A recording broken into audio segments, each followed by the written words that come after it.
আসসালামু আলাইকুম। আমরা আজকে বা হালকে বিক্রি হয়ে তারি, তো বিক্রি করার আগের দিন আমরা পিকে 5 খাওয়াইতেছি মুরগটারে, কারণ মুরগটা একটু ফুরফুরা থাকবো, ক্ষমতা বৃদ্ধি পাইব। পিকে 5 একটা ওষুধের মধ্যে 5 লিটার দেওয়া যায়, একটা ট্যাবলেট। আমরা 6টা ট্যাবলেট নিচ্ছি, 38 লিটার পানি নিচ্ছি। যা হয় মন পানি বিসমিল্লাহ। এইগুলা খাওয়াইলে কি 24 ঘন্টা পর্যন্ত মুরগ স্ট্রং থাকে, দুর্বল হয় না, ফুরফুরা থাকে। পাত্রগুলো রেডি হচ্ছে, 1.5 লিটার হয়ে দিব প্রত্যেকটা পাত্র, 20টা পাত্র। এখন ভালো হয়ে মিক্সকার হয়ে গেলাই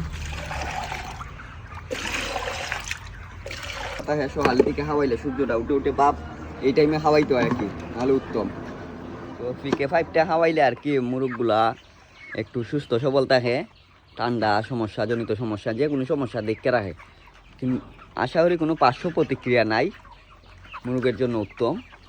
তো আপনারা বিক্রি করা আগের দিন পিকে 5 খাওয়াতে পারেন, এমনি তো মাঝে মধ্যে খাওয়াতে পারেন, যেহেতু পার্শ্ব প্রতিক্রিয়া নাই। একটু সেফটি থাকাটা ভালো।